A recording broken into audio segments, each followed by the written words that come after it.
Assalamualaikum warahmatullahi wabarakatuh. Perkenalkan, nama saya Adrian Bintang Pramuda. Di sini saya membawa proposal proses bisnis proyek TI untuk pemerintahan kabupaten atau kota. Saya dari kelas SI 21C. Ini mata kuliah Manajemen Proses Bisnis, dosen pengampu Kiki Ahmad. Untuk latar belakang ini, gambaran umum tentang perkembangan teknologi informasi di era digital, kondisi, dan tantangan yang dihadapi oleh pemerintah, kabupaten, atau kota dalam mengelola informasi. Untuk tujuan proyeknya, menjelaskan tujuan utama proyek ini, memberikan gambaran kontribusi proyek terhadap efisiensi dan efektivitas pelayanan pemerintahan. Untuk manfaat proyeknya, menguraikan manfaat yang diharapkan dari implementasi proyek, bagaimana proyek ini akan meningkatkan pelayanan kepada masyarakat. Untuk analisis kebutuhannya, identifikasi kebutuhan, mengidentifikasi kebutuhan pemerintahan kabupaten atau kota dalam pengelolaan informasi, menetapkan area-area kritis yang memerlukan solusi TI. Untuk stakeholder, mengidentifikasi pihak-pihak yang terlibat dalam proyek ini. Stakeholder menjelaskan peran dan tanggung jawab masing-masing stakeholder. Untuk ruang lingkup proyek, yang pertama itu ada sistem yang akan dikembangkan, yaitu deskripsi aplikasi atau sistem TI yang akan diimplementasikan, fungsi-fungsi utama, sistem, dan modul-modul yang akan dibangun. Untuk yang kedua, ada batasan proyek, menetapkan batasan-batasan proyek agar tetap sesuai dengan waktu dan anggaran yang tersedia, mengidentifikasi hal-hal yang dikecualikan dari lingkup proyek. Untuk bagian 4 ini, ada metodologi proyek.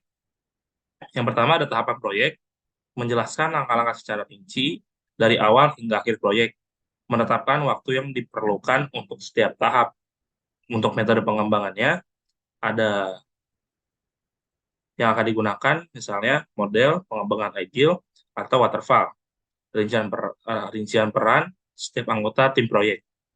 Untuk anggaran dan sumber daya, ada anggaran proyek, perkiraan biaya keseluruhan proyek, termasuk perangkat keras, perangkat lunak, dan sumber daya manusia, pembagian biaya untuk setiap komponen proyek. Untuk sumber daya, rencana penggunaan sumber daya manusia, pemetaan keahlian dan peran setiap anggota tim. Untuk manajemen risiko, identifikasi risiko, mengidentifikasi potensi risiko yang mungkin terjadi selama proyek, menilai dampak dan kemungkinan terjadinya setiap risiko. Strategi mitigasi, menyusun strategi untuk mengurangi dampak risiko dan mencegah terjadinya, menetapkan rencana darurat jika risiko terjadi. Untuk evaluasi dan pengukuran keberhasilan, yang pertama ada kriteria keberhasilan, menentukan kriteria evaluasi keberhasilan proyek, bagaimana pengukuran keberhasilan akan diukur dan dinilai. Untuk yang kedua ada monitoring dan evaluasi, menjelaskan secara proyek akan dimonitor selama pelaksanaan, menetapkan evaluasi rutin untuk memastikan proyek berjalan sesuai rencana.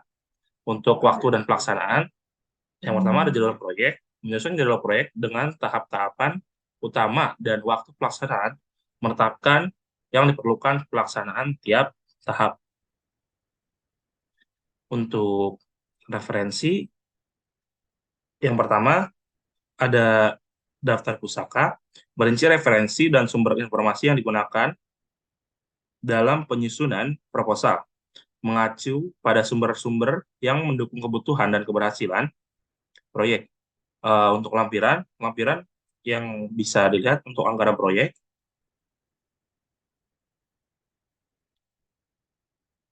Cukup sekian dari saya. Mohon maaf bila ada penjelasan yang kurang difahami atau kurang ditangkap. Wabillahi taufiq wal hidayah. Wassalamualaikum warahmatullahi wabarakatuh.